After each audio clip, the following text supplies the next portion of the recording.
everyone, welcome to the June 2019 Aussie YouTube Hops. This month we got to create something using the mood board, which was there was a color palette using blues, greens, reds and yellows and the word play.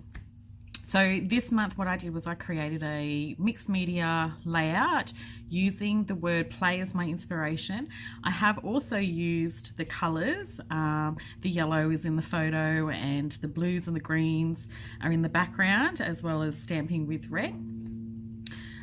So make sure that you jump on, have a look at everyone else's creations. We've got an awesome team and everyone's is different, which is good variety. Make sure you also jump on and like our videos, leave a comment. We always love to hear how we've inspired you or what you loved about our projects, and also subscribe to our videos. It's always nice to have that following. So what I'll do is I will flip the camera around and I will show you what I created and what products I used, and then we'll get into the video. So I hope you enjoy and thank you for following. Okay, so here's my layout. It is a photo of my 14-year-old playing at a park. I love this photo only because it just shows that boys are never too old to play.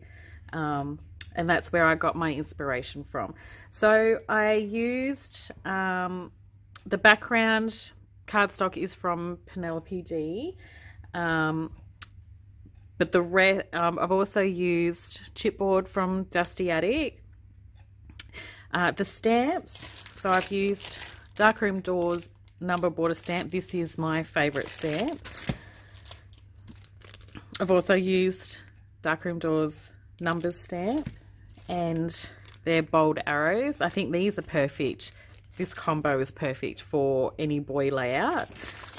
I also used the 7 Dots Studios arrow stamp set here, and used the Hazy Days as with my tags and some of the stickers.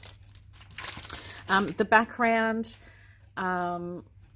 colours that I used are from 13 Arts.